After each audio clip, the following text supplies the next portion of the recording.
Of course, I got started before recording again.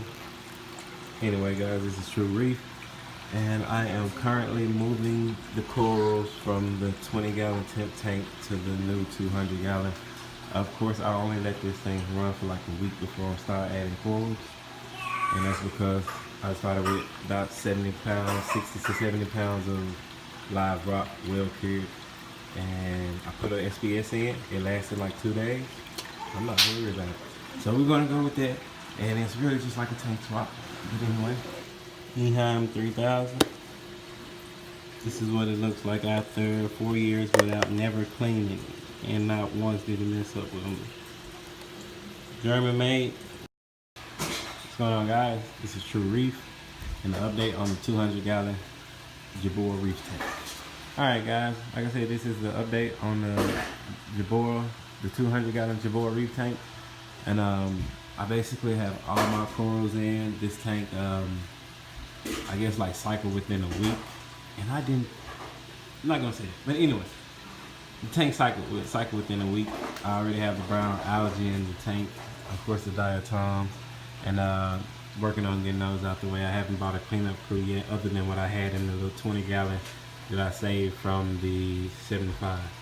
So anyway, I have tons of coral that I added to the tank. Some are saved corals. A lot of the Zors are, because I didn't have any Zors, but a lot of those I just saved out of a friend's tank. He's about to tear down, so I chose to just put them in there. I have, well, of course, my torch coral right now isn't doing as well, but that's because I haven't gotten the flow right yet. As you can see, the power heads are on this crest mode, and they stop and go and stop and go, and they are actually too powerful. So you start back now, but they are extremely powerful, and they kind of mess with it. So I might even move it down. I may not like the light. And my world coral looks good. It's actually growing. My 5-year, the bonsai. Now that's a bonsai from my 54-gallon. That was a frag that I gave to a friend, and that's what it looks like now. It looks pretty decent, so I guess I'm gonna grow that back out since I did lose the mother colony of that. I do have that back. That's pretty awesome. Always give your friends a frag, give it to them for free, because they'll always give it back, or anything else for the most part. So anyway, the Lobo, I don't know what that is, but it's doing well.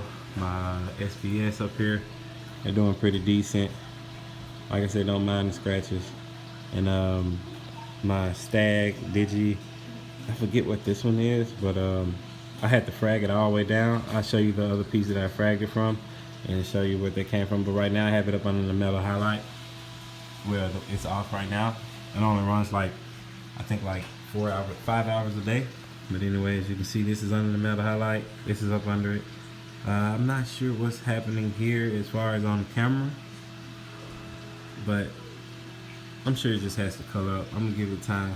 It's coming from up under LEDs, going back up under the metal highlight, so I give it time and see what happens. The green star polyps, got it isolated back there. Of course, it's doing as green star polyps do. My Antenata, it looks good. It lost a little bit of its purple color doing the switch over, but that was in the 20-gallon. It had lost the color, so hopefully it brightens back up under the metal highlight, and it's on the sand bed. And from the top of the tank, I mean, the tank is 27 inches tall, and that's a nice little space, like 6 inches there. But anyway, one of the lights just went off. My frog spawn doing awesome, big as day. 8-can garden, which don't have only 2 right now, but it's gonna look good once this get ready. Just got those as well, the mushrooms in the back. I think they're called Superman mushrooms or orange, some type of mushroom. But anyway, once again, it came from the guy who tank I'm rescuing from. I also forget the Rambo 5-year is doing good. The bubble coral doing amazing. It's actually closing up. Like I said, the lights are going out, and I might have to redo one on Saturday to show you how good it looks when the light's on. But that's more of those mushrooms. That's that colony that I was telling you about. and I snapped them off, just snapped them off, and it looks like it's gonna try to come back. I'm gonna leave it alone. I started to throw it away. Never throw it away if it has tissue on it. Now the I forget what they're called, the Pasillipora, not the Pasillipora, green something. Anyway, they're doing good. They're actually getting their polyps back in the middle, and that's what I really wanted from the T5s, and that's what they offer. So that's why I would put those on. If you've seen, I have a yellow tang, and I'm gonna put 2 in this tank. I've added the yellow tang. Of course, I added tons of bacteria, stability, pristine. I add all of that, cut the UV sterilizer off. It hasn't been running. Of course, I did not quarantine that fish, but honestly, that fish was quarantined for me at the fish store along with the other one. They was put in separate tanks, and they stayed there almost like a month and a half. So those were for me, waiting for me, but you can't see it right now. And like as far as accepting food, it hasn't really accepted any food from me. Like I said, it's been in the tank maybe 3 or 4 days. Well, not 3 or 4 days, like 2 days. Today, 3 days. I give it 3 days. Okay, so like 3 days. So it haven't accepted food from me, but it did eat a ton of. It was dead sponge. It was dead sponge where that bonsai sit. It was all over there, and I saw it picking at it. I saw it picking at it, and I saw the belly was full. So I was like, "What in the world? You had to eat it." So I had to eat that. I saw him picking at it. It's gone right now, and he was full. So that's the culprit. But anyway, let's just take it down in the sump. Just empty that. And the way I clean it, I clean it inside the tank, just taking it out as a bugaboo.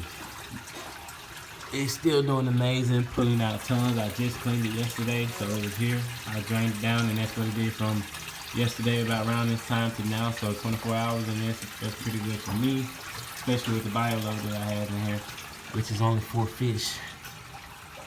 My JEBAO still doing well. I don't have anything in the marine solution media reactor yet. I don't know what I'm gonna put in it, but that'll be for another story. I like the and I'll show you guys in a minute the carbon that I use. But I use a carbon pad here just to catch stuff.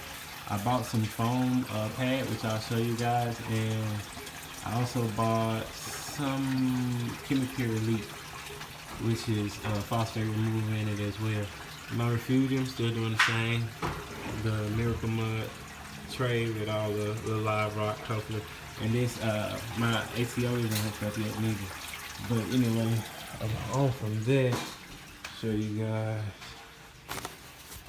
But that's not. That's for Cosmo. Here we go. The chemical elite. And this is what I'm gonna add. Like I said, I think I told you guys I was gonna add the marine pure balls.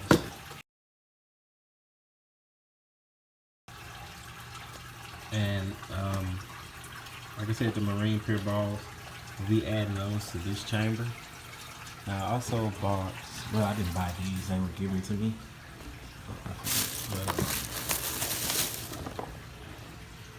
this biomate. So now that I'm thinking about that, I might go on and add them just for the extra surface area. If you guys know anything about that, you let me know if you think it's good or not.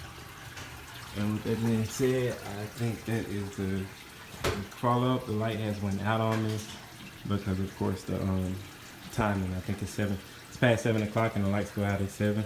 I might switch the timing around, whereas when we're here, you know, you can see it more. But I kind of enjoy the tank. I like not seeing it until the weekend,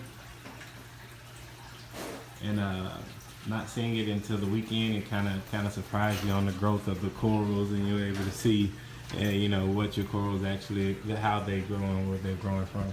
But anyway, this is True Reef, and this is the update on the 200-gallon JEBAO Reef tank.